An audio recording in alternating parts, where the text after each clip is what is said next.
So the topic we're going to look at today is global state collection. In a distributed system that consists of many processes, each of these processes executes actions on the basis of local information as well as global information that is available. So there are several applications for which we need to find out the global state of the entire system or the states of all the processes in the system.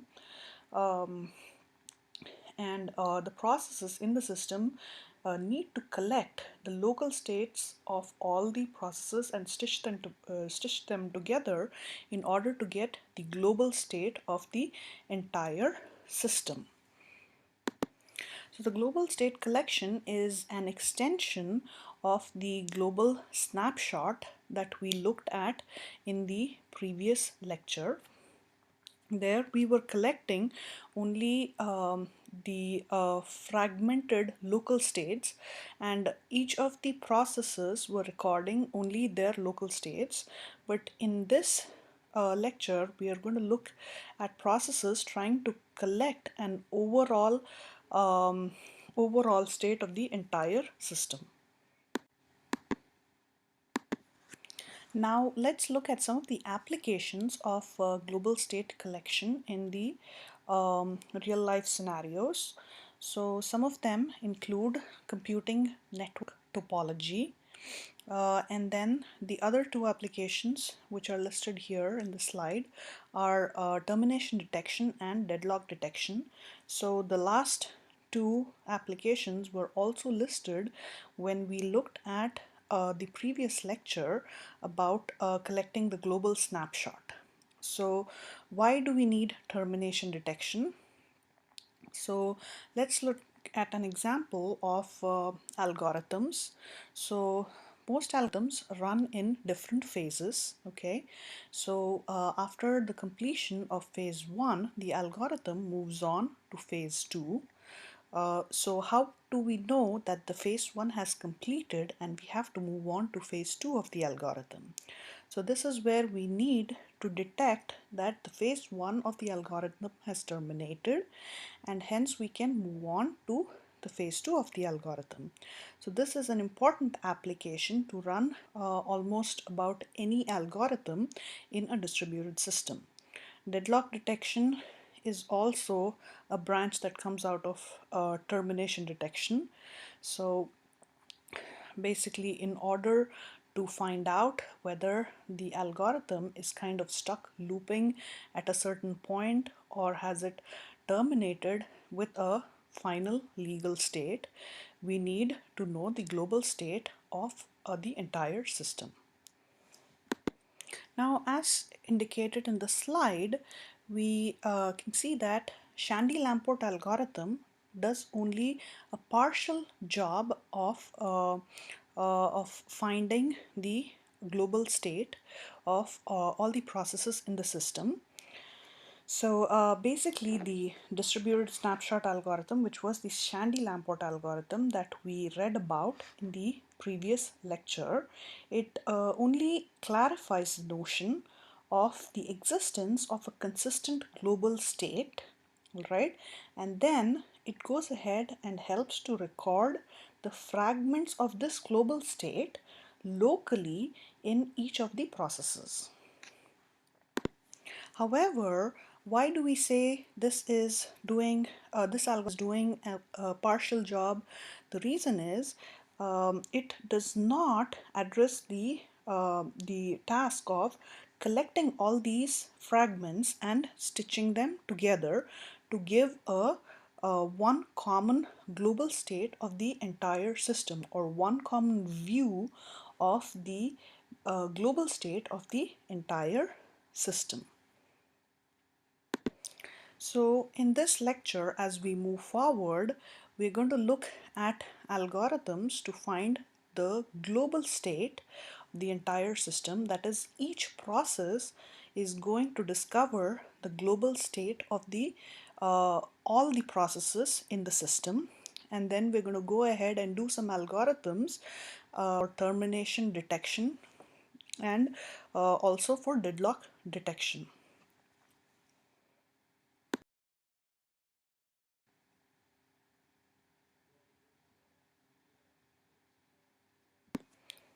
So once again, let's look at the at a simple exercise of collecting the global state of all the processes. So to begin, let's go back and remember how we recorded the local state of each of the processes in while collecting the global snapshot. So on the right side, we see a picture with four processes I, J, K, and L, and they have recorded states. Okay, recorded consistent states S of I, S of J, S of K, and S of L at each of these processes in accordance with the global snapshot algorithm. Okay, now moving ahead, we are going to look at how to stitch them together to form a single global uh, state, okay, which consists of all the states of all these processes. Okay, so basically what we're going to do is we're going to use an algorithm for all-to-all broadcast, okay, where every process broadcasts its state to every other process in the system, so that every process can learn the state of every process in the system.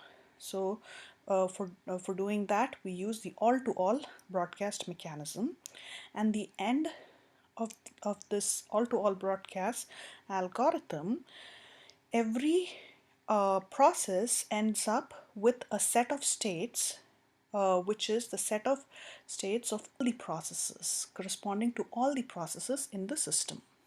Okay, so the V is the set of states, which is S of I, that corresponds to each and every process in the distributed system. So in the following slide, we are going to take a more closer look at the all-to-all broadcast algorithm and the assumptions we make for the algorithm.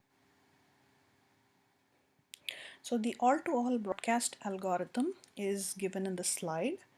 So before we look at the algorithm, let's look at the assumption made in this algorithm. So we assume that the topology being considered is a strongly connected graph. What that means is every process is connected to every other process in the system. All right, so that is the meaning of a strongly connected graph. Now, after the assumption, let's move on to the algorithm. So the program is called broadcast, and this is the program or the computation that is done at each process in order to collect the global states of all the other processes. So there are two sets which are associated with each process, or each process maintains two sets.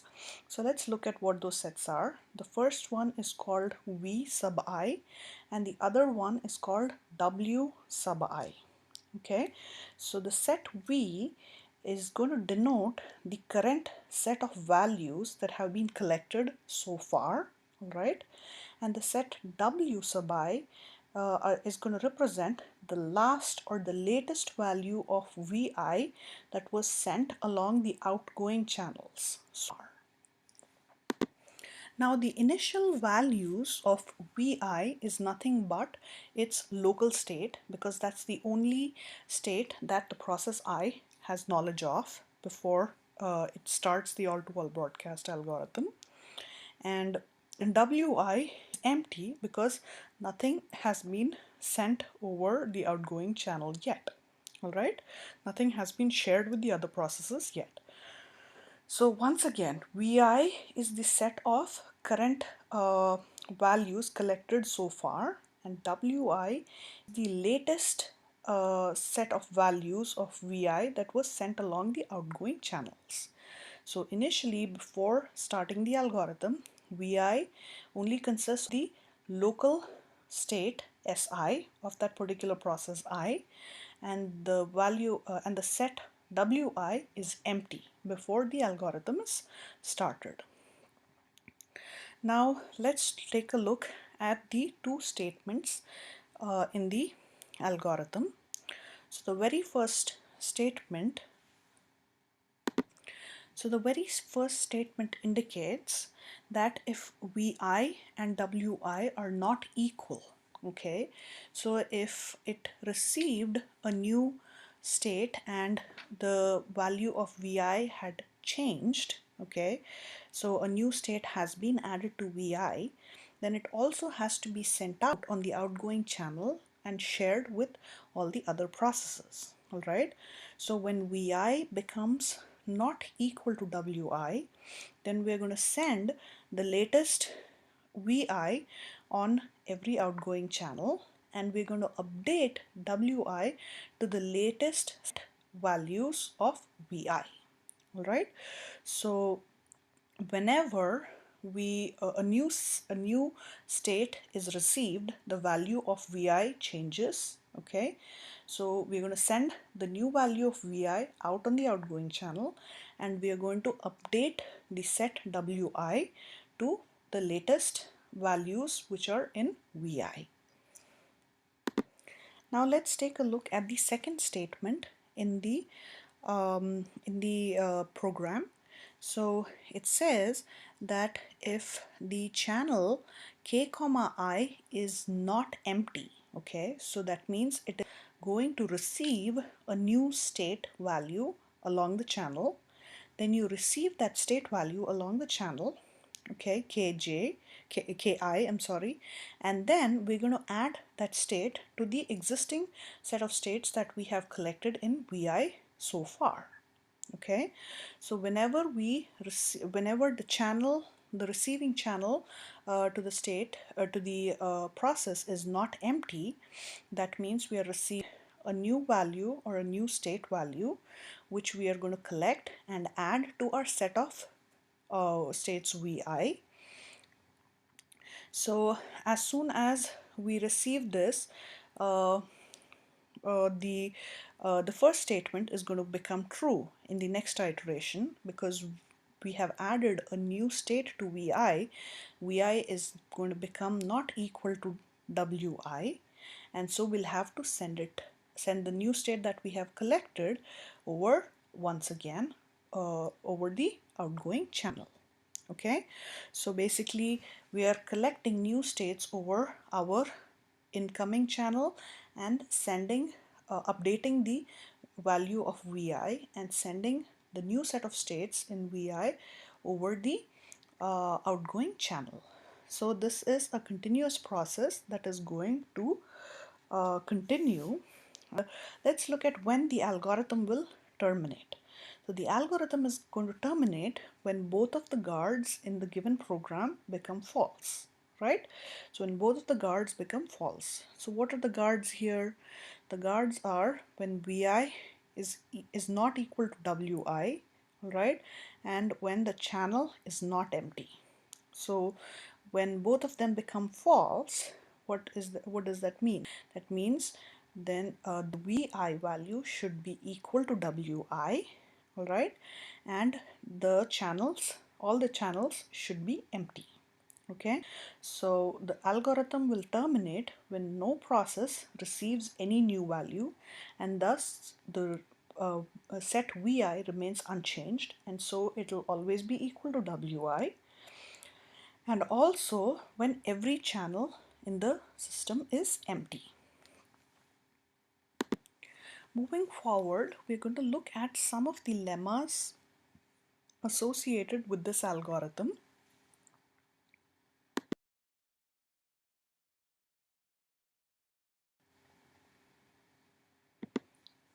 As I mentioned, since your final exam is going to be a multiple choice exam, we are not going to focus too much on the proofs associated with the algorithm, all right, with the lemmas.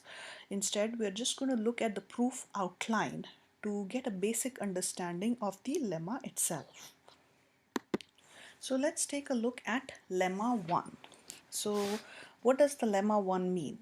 So let's assume there are two processes I and K, all right, and there is a directed edge from process I to process K, all right, then if the channel IK is empty, okay, so if the edge going from process I to process K, or the channel going from process I to process K is empty, it implies that the W set associated with the process I is a subset or equal to the V set associated with the process K. So the proof of this lemma is done on by using the induction, by using mathematical induction. So to give a very basic idea, initially the W of I is going to be empty, all right, and V of I was S of I. Those were the initial states, sets that we started with, as shown in the algorithm in the previous slide. So in the initial state, your Wi is a subset or equal to Vk, all right, and it holds. Then an assumption is made using the induction hypothesis that Wi being a subset or equal to Vk is going to hold after the process I executes the first statement R times, and basically the proof goes on ahead to prove that it will also hold in the R plus 1th step. Okay, so this is just to give a basic idea of how it has been proved. So in simple words, it uses mathematical induction to prove the lemma 1 listed on the slide. Okay, moving on the slide, what we are trying to show is that the set of states collected by all the processes is consistent, okay, or the same, all right. So in order to prove that, we make use of the termination condition for the algorithm, for the all-to-all broadcast algorithm, okay. So the termination condition for the algorithm was that the value of Vi should become equal to Wi, right, and all the channels are empty. Okay, so that's when both the guards or both the guards for both the statements become false, and hence the program will terminate, right? So Vi is equal to Wi. Wi is a condition for the program to terminate. All right. Now using the lemma listed on the very first line on the slide, okay, since Vi is equal to Wi, we also get that Vi is a subset of or equal to Vk. Okay, so we are trying to replace the Wi in the lemma with Vi because of the termination condition. All right, so Vi is also a subset or equal to Vk. Okay, now moving on. Now let's go back to the assumption we made for the algorithm. So the first assumption we made for the algorithm was the graph we are looking at is a strongly connected graph. So every process is connected to other process, all right. So in the figure on the right hand side on the slide, there are two processes, I and K, right? So if there is a path from I to K, there is also a path from K to I, all right. So that is what a strongly connected graph means. And so there will always be a cycle between any two processes I and K. Okay, so that's what it says. In a strongly connected graph, every node is in a cycle with every other node in the system. Okay, so on a cyclic path, V of I equals V of K must be true. Now how do we get that?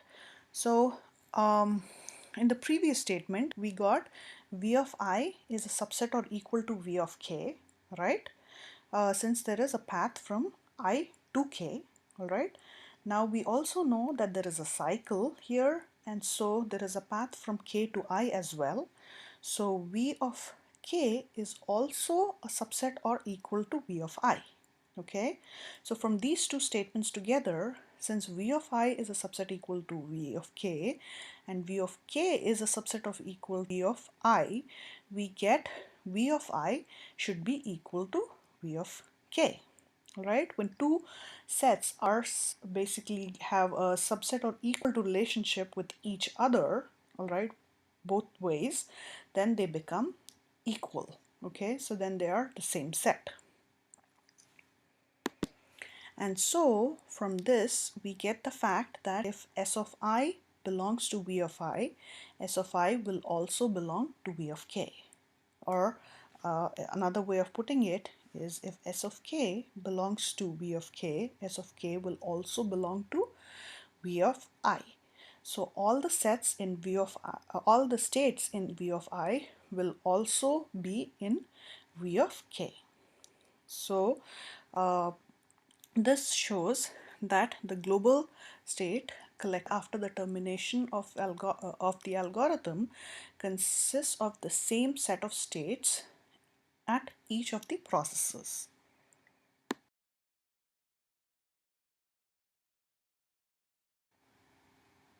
Now let's look at the next lemma.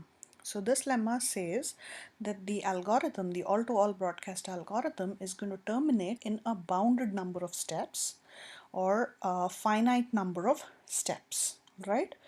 So in order to this, let's consider a variant function y, right, which consists of all the sets v0, v1, so on till vn minus 1 associated with each of the processes processes 0, 1, 2, so on till n minus 1. And then it also consists of all the channel states, okay, of all the m channels in the network. So initially, like we looked at in the algorithm, so each of the sets v0, v1, v2, so on till vn minus 1 is only going to contain their local state. So v0 will contain the state s0, v1 will contain the state s1, v2 will contain the state s2, and so on till vn minus 1 is going to contain the state sn minus 1. All right, and nothing has been sent on the channels yet, so each of the channel states is going to be empty. So as the algorithm proceeds and statement 1 and statement 2 of the algorithm are executed one after another, so the channel state continuously changes as new states are sent over the channels and received over the channels by different processes, and the V sets also increase in size as they gather the state information of the other processes in the system. So eventually, each of the V sets associated with the processes are going to reach their largest value, which consists of the states associated with all the processes in the system, S0, S1, S2, so on till Sn minus 1. So each of the V's is going to contain the same set of states, S0 to Sn minus 1.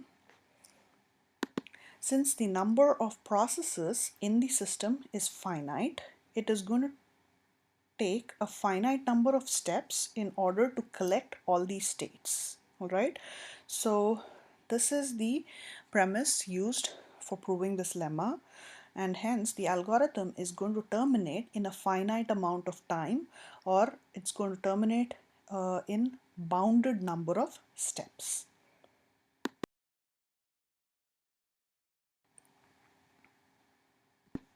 So the next topic we're going to look at in this lecture is termination detection. So basically we're going to look at an algorithm to detect whether the termination or the final state has been reached. Okay, so during the progress of a computation in a distributed system, there are several processes in the distributed system, and in order to find out whether it has terminated or not, this task is delegated from one process to another process, and the processes turn active or passive periodically. So let's look at the conditions which would prove the of a termination of a computation in a distributed system. Okay, so the first condition that has to be met is every process in the system must become passive. Okay, so every process in the system must become passive, and then not only that, all the channels in the distributed system should become empty. Okay, because if there is something along the channel, then a process becoming active again is a possibility, right? We don't want that to happen, and so that's how part B is also related to condition B is also related to condition A. So every process has to become passive and all the channels have to be empty. And then finally, the last condition is that the global state that has been reached in the computation should satisfy the desired post condition. Okay, so the third condition C here is the most important one, which separates the termination state from a deadlock state. Okay, so this is the main difference between termination and a deadlock. So in a deadlock, we're going to be stuck in a cycle and it is not never going to reach a legal final state. Okay, it is never going to meet a desired post condition. Okay, however, in termination, a global state has to satisfy the desired post condition. Moving on, in the next slide, we're going to take a look at how a diffusing computation takes place and how different processes instigate each other to find out whether a termination has occurred or not.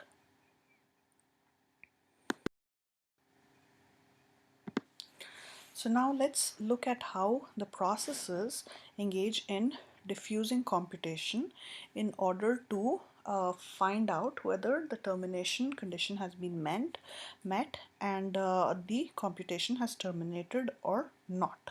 Okay, so let's look at about 5 processes in the system: process 1, 2, 3, 4, and 5.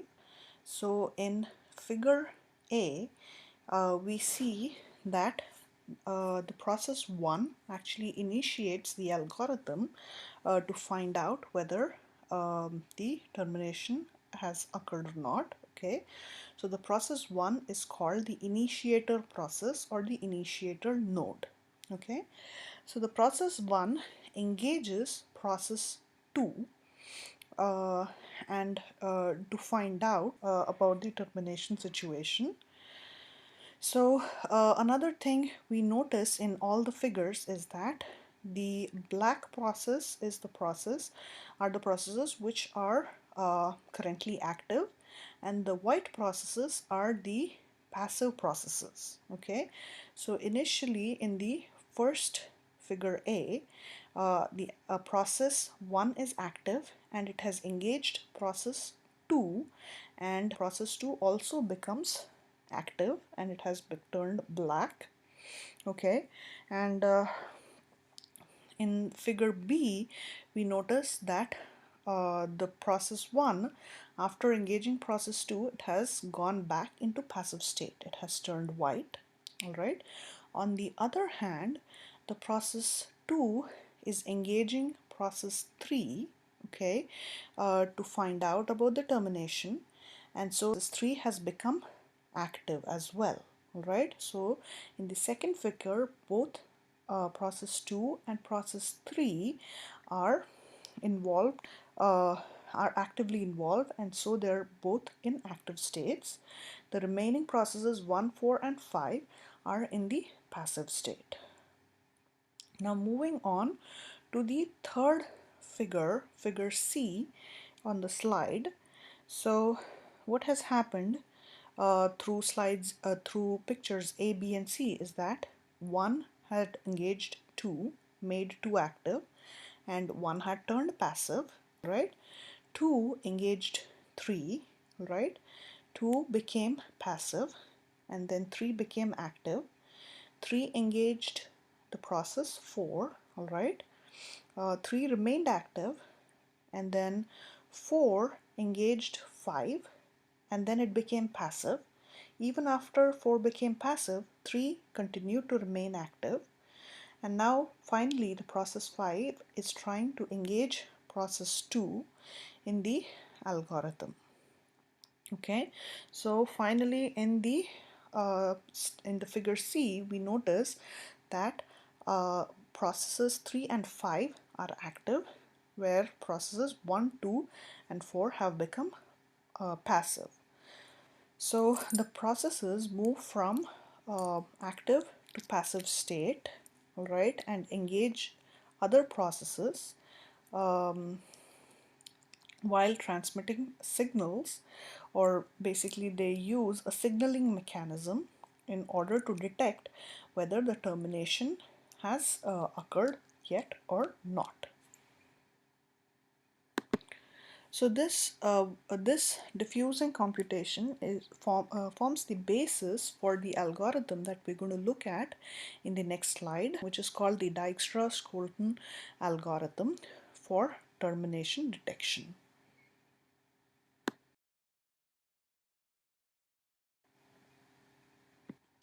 Let's look at the basic scheme behind the Dijkstra-Scholten algorithm. So the very first thing we need to know is that the algorithm is started by a node called the initiator node, or the initiator process, which actually initiates the termination detection algorithm by sending signals or messages down the edges via which it engages other nodes. Alright, on the right hand side, the very first picture shows node J engaging node K and sending signals from J to K by sending signals from J to K in order to detect the termination. Okay, and um, at a suitable time, all right, at a suitable time we'll find out what the suitable time is. Okay, the recipient of the message or the signal will send back an acknowledgement to the sender. Okay, so whenever the initiator of the signaling mechanism receives an acknowledgement along every node that it sent a signal out on, all right, or every node that it had engaged, that is when it did termination. Okay, so in simple words, an initiator process starts the termination detection process, or the signaling mechanism, and sends out signals or messages along outgoing nodes, all right, and it engages all the processes which are connected to it along outgoing channels. Okay, and whenever the outgoing channels think it is the right time to send back acknowledgement, they would acknowledge the signal received to the sender. Okay, when the sender process receives all the acknowledgements along all the channels that it had sent out signals on, that is when it is going to assume that termination has occurred, or basically it detects termination. On the right hand side, we see the second picture shows J sending out a signal to process K, all right, and the third picture shows the process K sending an acknowledgement back to the process J.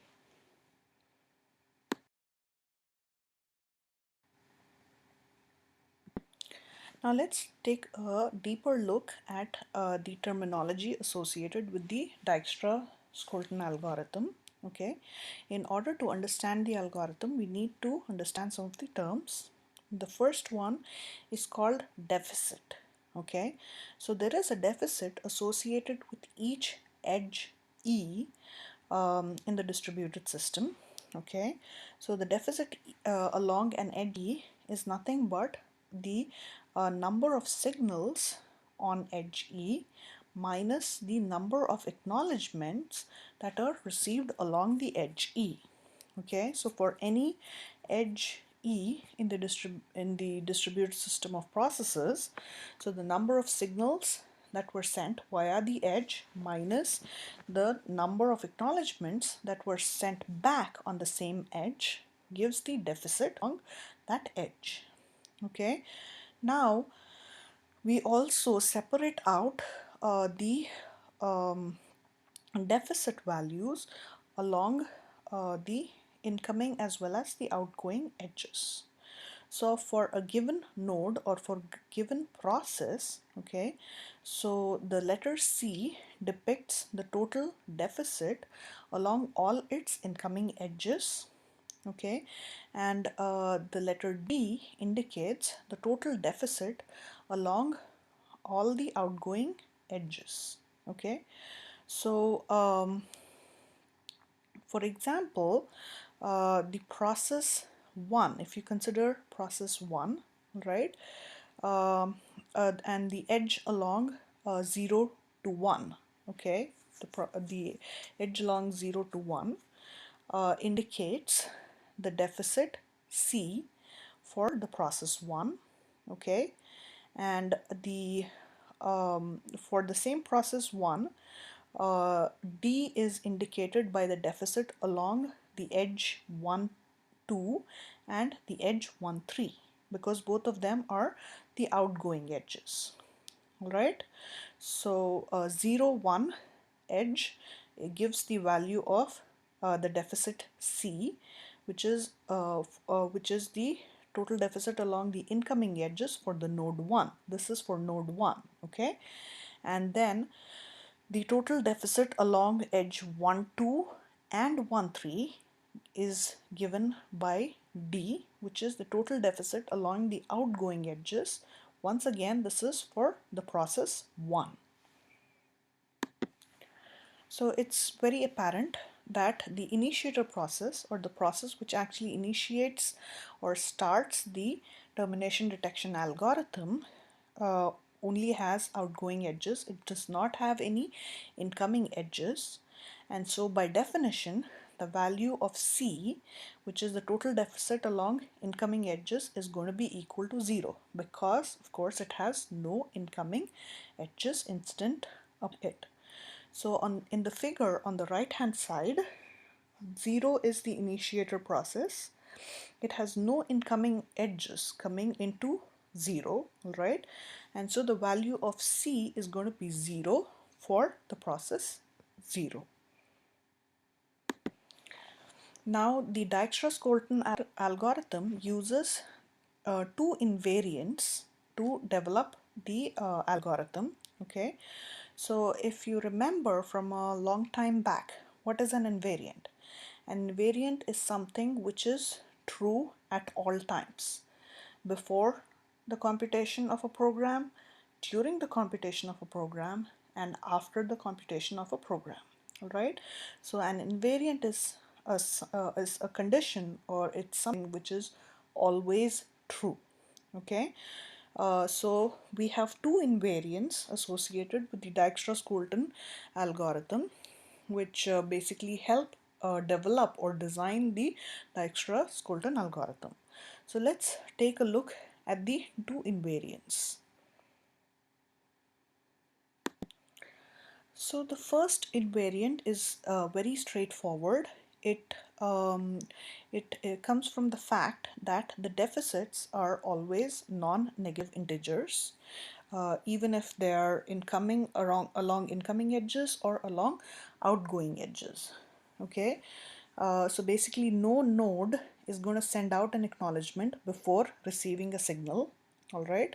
So the number of signals sent out is always going to be uh, greater than the greater or equal to number of acknowledgements received.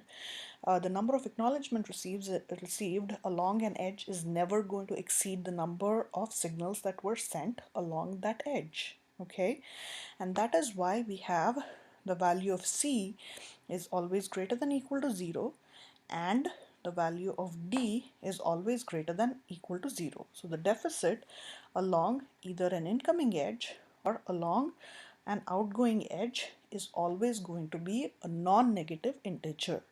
And that's how we get the first invariant. Let's take a look at the second invariant. So initially for every node, the value of C is going to be equal to 0 and the value of D is going to be equal to 0. Okay.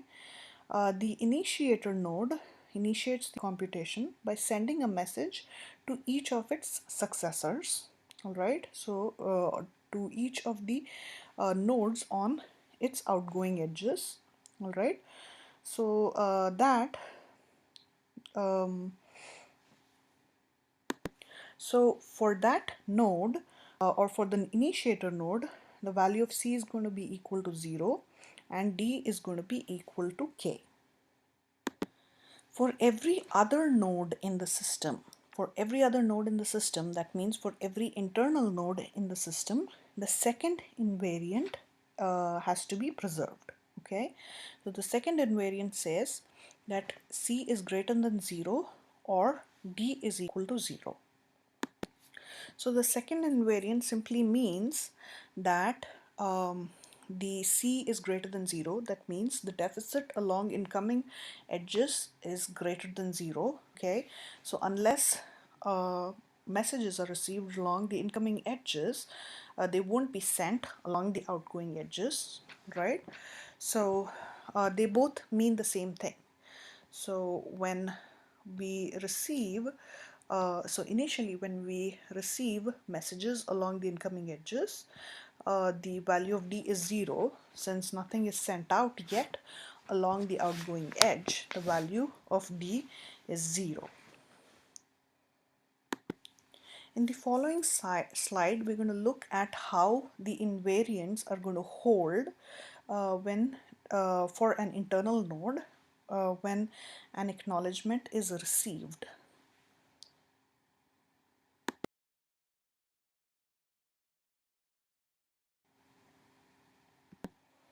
Okay, so the invariant 2 is the cornerstone of the proposed algorithm.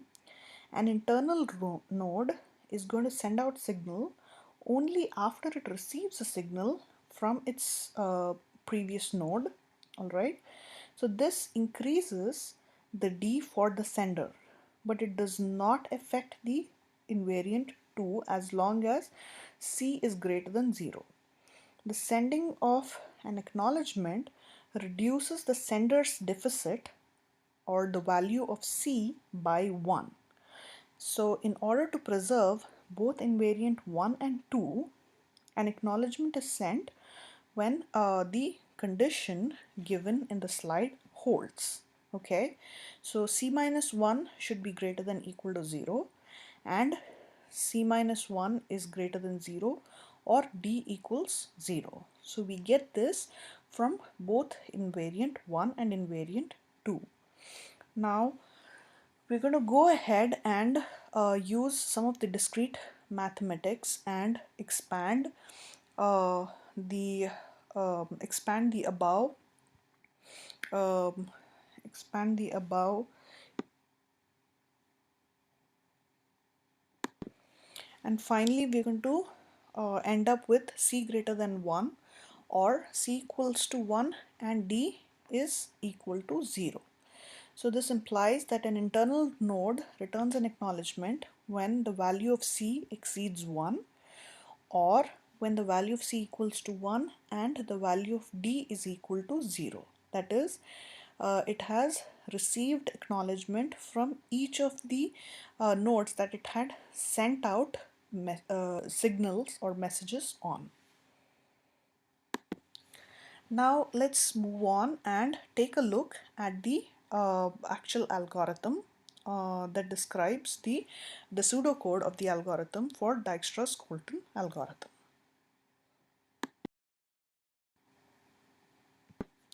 Now let's take a careful look at the Dijkstra-Scholten algorithm.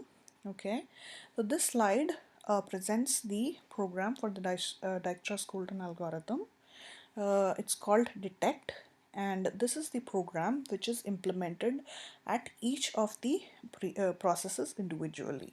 Okay, so initially each of the processes has the following values set. Okay, so the value of C, that is deficit along incoming edges, is equal to 0. The value of D, that is the deficit along the outgoing edges, is 0, and the parent is set to itself. So every node has the parent value set to itself. Okay, so these are the initial variables that are set in each of the processes. Now let's look at each of the statements of the Dijkstra-Scholten algorithm. So in the very first statement, we see that if a signal is received, okay, so if a message M or a signal is received and the value of C is equal to 0, which means that this is the very first signal that was received by a process I. Okay, this is the very first time a signal was received by the process I. So what does the process do? It's going to do the following. It's going to set its value of C to 1. Okay, so deficit along incoming edge to 1. It's going to make itself active. It's going to set its state to active, and then it's going to make its parent as the sender of the message or the signal. Okay, following that, the process I is also going to engage all the nodes along its outgoing edges. All right, and then finally it's going to turn passive. All right, so that is the first statement in this algorithm. Now let's look at the second statement in the algorithm.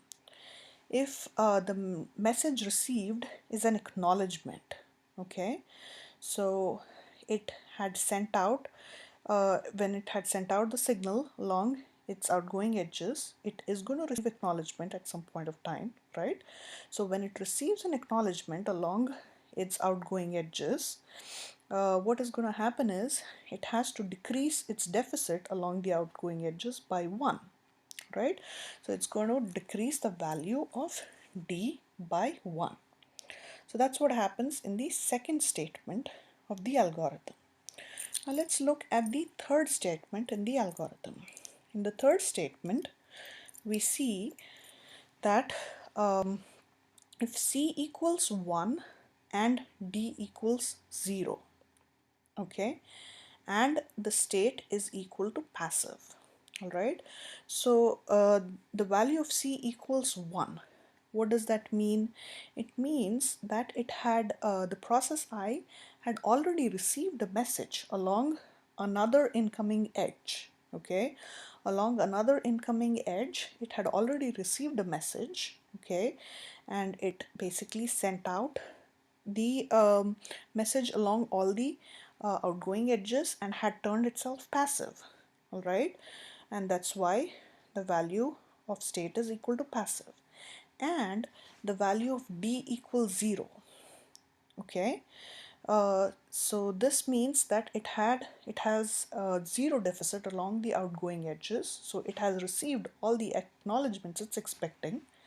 Okay, so what it's going to do is, now since it has received all the acknowledgements, okay, and it had already received this message on another incoming edge, it's going to send an acknowledgement to the parent.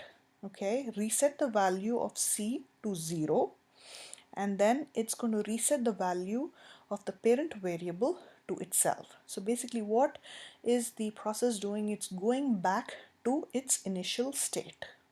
All right, so the initial state where it started with c equals 0, d equals 0, parent equals to I. So it's actually resetting itself to the initial state.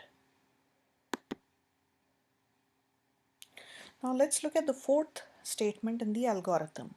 If a signal is received and the value of c equals 1, then you're just simply going to send an acknowledgement back to the sender. You're not going to make the sender your parent. Okay, that is done in the first statement that we looked at. Okay, since the difference between the first and the fourth statements in the algorithm is the value of c. Okay, so if this is the first message that is received, it is the first time that it received a signal, then it's going to set the sender as its parent. But if the value of c equals 1, that means it had already received a signal along that incoming edge, then it's going to simply just acknowledge the sender. It's going to simply send an acknowledgement to the sender. It is not going to set the sender as its parent. Okay. So that is what is given in the very last statement in this algorithm. The note that indicates that the parent relation basically induces a spanning tree. Okay, since every node does not acknowledge every sender as its parent. Okay, that makes sure that there is a spanning tree which is developed in order to detect the termination in the algorithm. Okay, so this is the end of the Dijkstra-Scholten algorithm for termination detection. The next thing we're going to look at is distributed deadlock and deadlock detecting algorithms.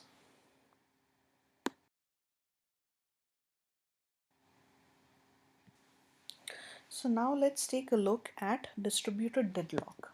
So in a distributed system with a set of processes, a set of processes is considered to be deadlocked when the computation reaches some global state which is different from the desired goal state, okay, or which is different from the desired final state.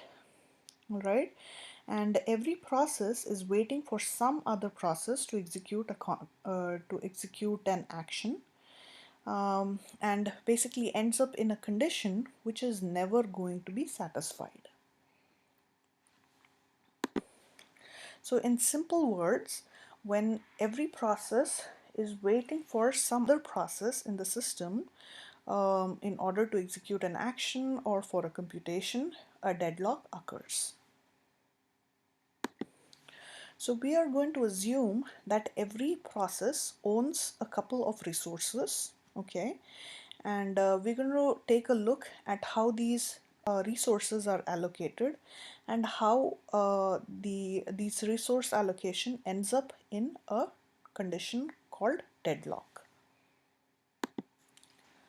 So there are three main criteria or reasons why a deadlock can happen in a distributed system.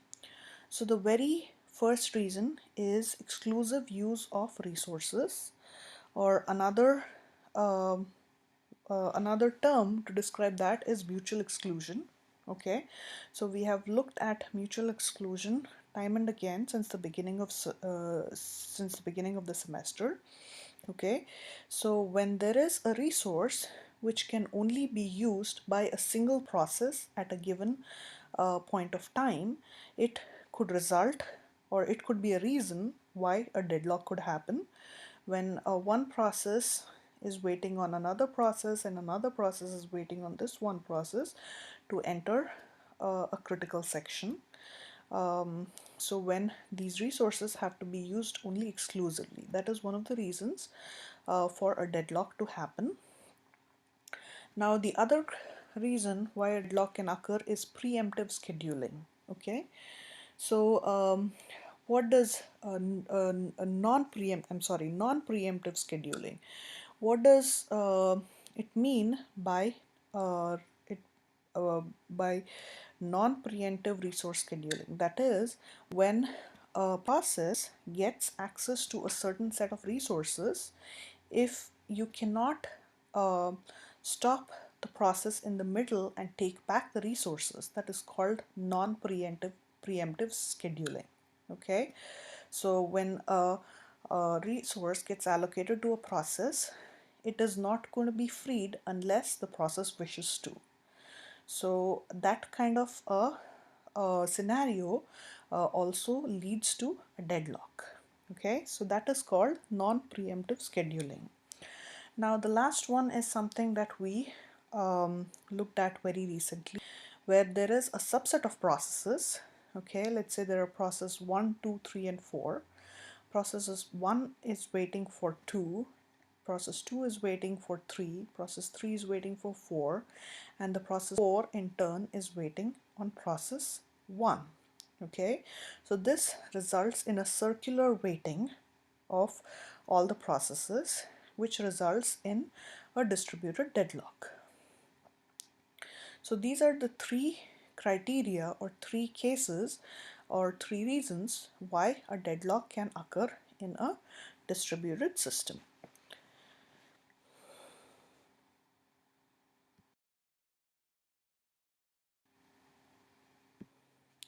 Now moving on, let's look at how a deadlock can be handled in a distributed system of processes.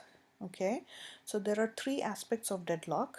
So there are three ways in which deadlock can be handled.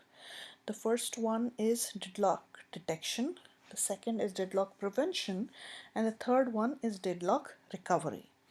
So the first thing is we have to detect a deadlock. A deadlock has happened, all right. So that is why, so that it is not confused with a termination condition, all right. So we have to differentiate the deadlock from a termination and basically discover or detect that a deadlock has actually happened. Okay. Now moving on, once the deadlock is detected, it has we have to come out of the deadlock. So we have to do something or some computation or some process in order for the processes involved in the deadlock to recover from the deadlock situation. So that is the process of deadlock recovery. Now, other than these two, it is possible to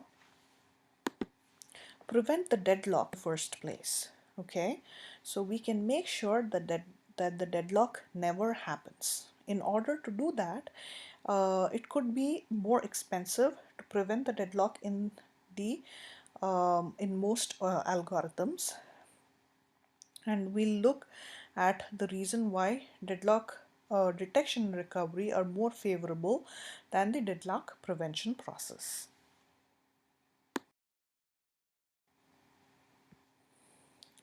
So we looked at different ways of dealing with a distributed deadlock. So the reason why a deadlock could occur is a bad design of an algorithm or a bad strategy um, which was taken into account while developing an algorithm. Okay. Now sometimes the prevention of a deadlock is more expensive than detection of the deadlock and recovery from the deadlock. So most of the design of the distributed algorithms may not care about deadlocks at all, because it could be a very rare scenario. So if the deadlock doesn't happen very often, having an algorithm to detect to prevent deadlock at all times could be an expensive process, and that is why just detecting a deadlock in case of timeout and recovering from the deadlock is more suitable uh, is a more suitable way of recovering from the deadlock than uh, having an algorithm to prevent it in the first place. So the main reasons for failures for deadlock are failures or perturbations in the distributed system.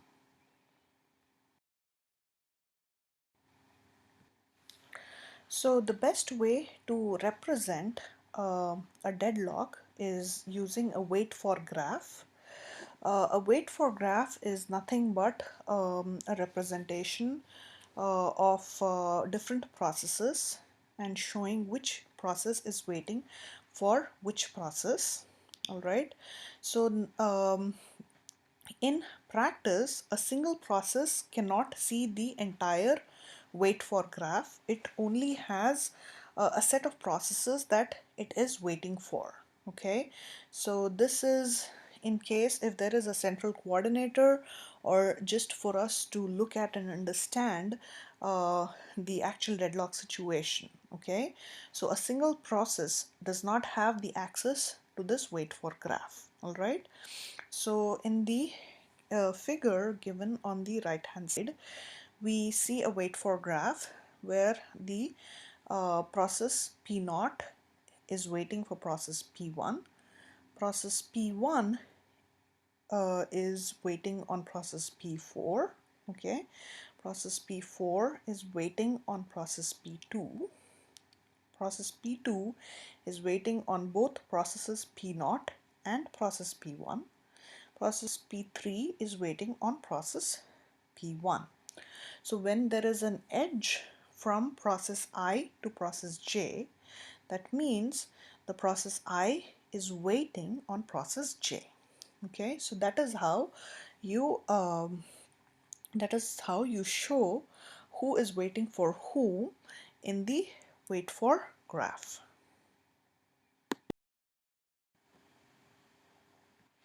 Now let's take a look. Let's take a look at the different kinds of deadlocks that exist. So the first one is called the resource deadlock, and the second kind is called the communication deadlock. Okay, so let's look at what resource deadlock is. When a process is waiting on resources, multiple resources from various other processes, and it needs all these resources in order to make progress or in order to proceed, it is called a resource deadlock. Okay, since the waiting process needs each and every one of these resources in order to proceed, it is also known as the AND deadlock. AND deadlock, where each of these processes, all these processes are required in order to proceed. The other kind of deadlock is called communication deadlock, when a process is dependent on a set of processes in order to proceed. That is, if any one process in the dependent set, gives an OK, the waiting process can proceed. That is called a communication deadlock.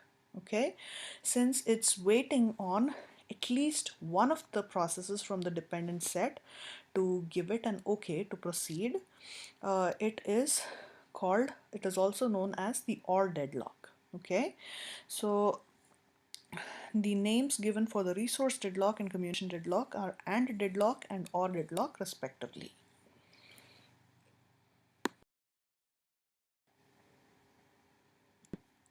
Okay, now let's look at some of the terminology or notations required to understand the algorithm for detection of resource deadlock. Okay, so the first one on the slide is W of J, okay, is equal to true. This implies that J is in a waiting state. Okay, so if a process J is in a waiting state, then the W of J value of that particular process J is going to be true.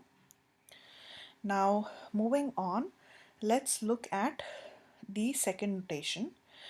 Depend of J comma I equals true. All right, this implies that J is one of the successors of I. All right, that means there is an edge from I to J. All right, so basically I's progress depends on J's progress. So another way to put it is J is holding on to a resource which I needs. Okay, so once J proceeds and let's go of the resource that I is looking for, I can also proceed. So basically depend of J comma I means I's progress depends on J's progress. Okay, now let's look at the third notation, which is P of I comma S comma K. So P of I comma S comma K is a probe. Okay, so a probe that is sent from the initiator process. So the I stands for the initiator process, S stands for the process that is sending the probe out, and R is the receiver of the probe. So on the in the figure on the right hand side, we see a probe being sent from process 4 to process 3. So the process 4 is also the initiator of the probe. So the I value is 4, and it's also the sender of the probe. So the S value is 4 and it's sending it to the process 3. Okay, so the K value is 3. Now if this probe were being sent from process 3 to process 2, the probe value would be P of the initiator is going to remain as 4, the sender is going to become 3, and the receiver is going to become 2. So the probe value is going to be 4, 3, 2 if this were a probe being sent from process 3 to process 2. Now let's move on and take a look at the detection algorithm for a resource deadlock.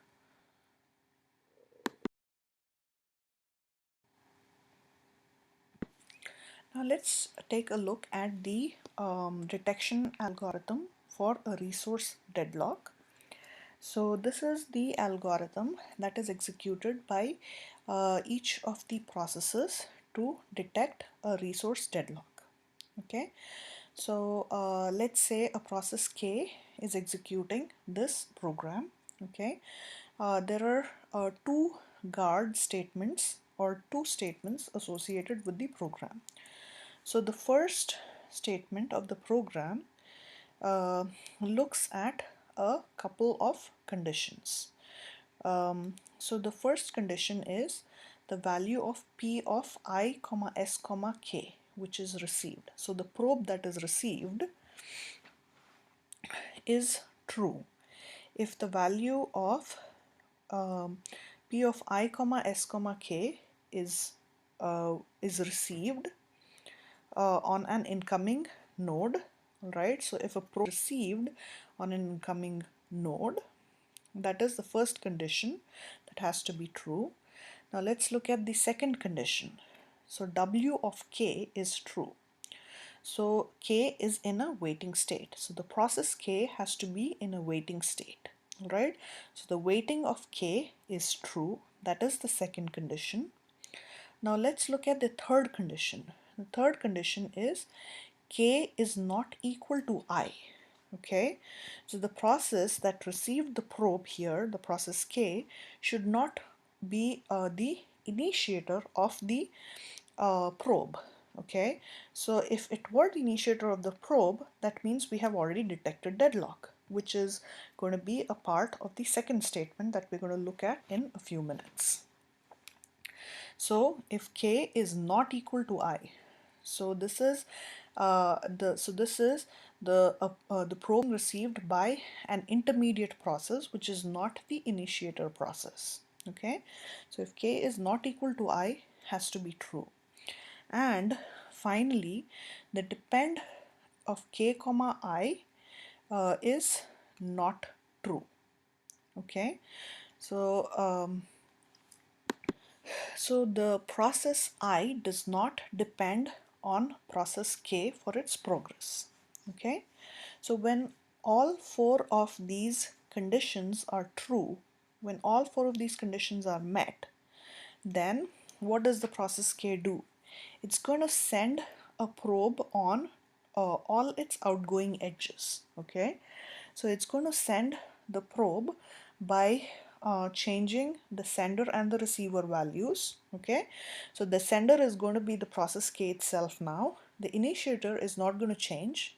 The initiator is going to remain the process I, and then the receiving process is going to change.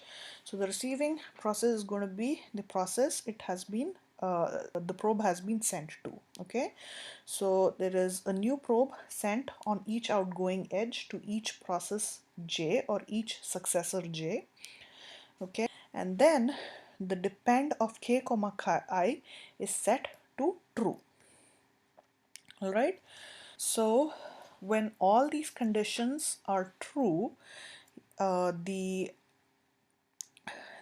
process K is going to forward the probe on in order to find out if there is a deadlock in the system. All right, so now let's take a look at the second statement of the algorithm. So if a probe is received by a process K, right, and waiting of K is true, and if K is in a waiting state, right, and K is equal to I, right, that means the receiving process is the same as the initiator process of the probe. So the process that initiated the probe received that probe again. All right, so basically the probe went around in a cycle and it came back to the initiator. So this means that the process K deadlocked.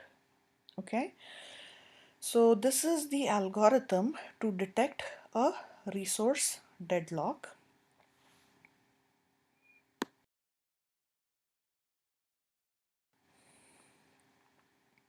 So let's look at some of the observations we can make from the resource deadlock detection algorithm. So to detect a deadlock, the initiator must be in a cycle. So when the probe was sent out by the initiator, it was finally received by the initiator in order to determine that a deadlock exists. Okay, so the message complexity of this algorithm is is of the order of E. So the message complexity of this algorithm is of the order of the number of edges of the wait for graph. So another name for this algorithm is called the edge chasing algorithm. Now let's look at a communication deadlock scenario. All right, so the figure given has a resource deadlock, but it does not have a communication deadlock.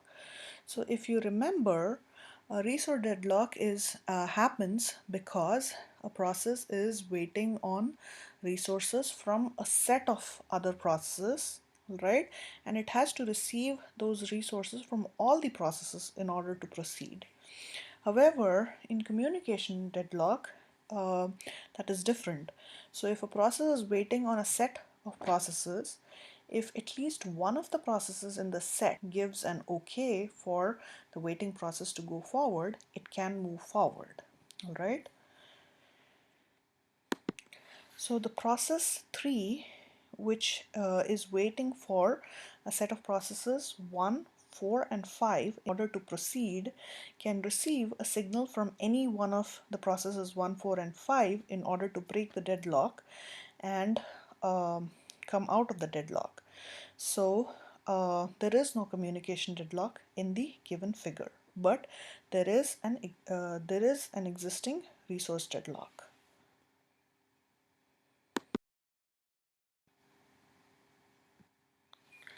Finally, let's take a look at the algorithm for detection of a communication deadlock.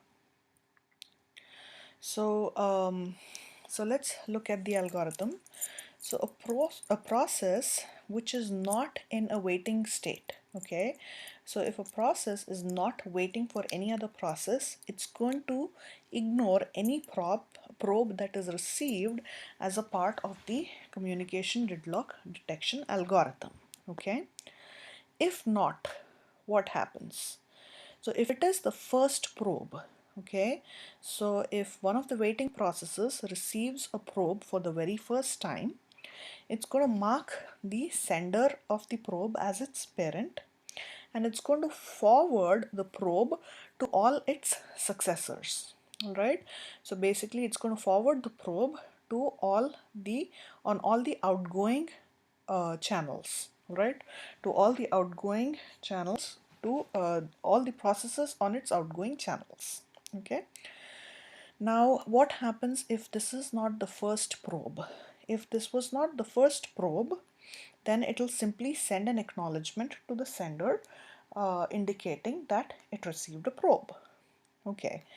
Now, what happens when the sender process receives an acknowledgement from every successor? Okay. So, basically a sender that sent out uh, um, a probe on each of its outgoing channels also receives an acknowledgement from each of those outgoing channels is going to send the acknowledgement up to its parent. Okay, so now the communication deadlock is detected if the initiator receives the acknowledgement. Okay, so if you remember, resource deadlock is detected if there is a cycle in the system, right? So communication deadlock is detected when a tree is grown all the way uh, deep, and then it receives an acknowledgements back up, okay, to the root of the tree, and that is how a communication deadlock is detected. If you notice carefully, this algorithm is very similar to the Dijkstra-Scholten termination detection algorithm that we looked at the beginning of today's lecture. Okay, so there are several similarities between this algorithm and the Dijkstra-Scholten algorithm. So this is the end of today's lecture. Please email me with any questions that you have, or if you have any questions, come by during the office hours or during one of the lab hours, and we can discuss your qualms and queries during that time.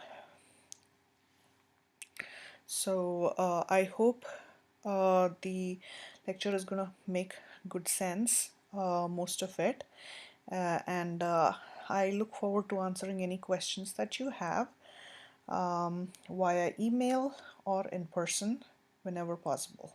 Okay, have a good day.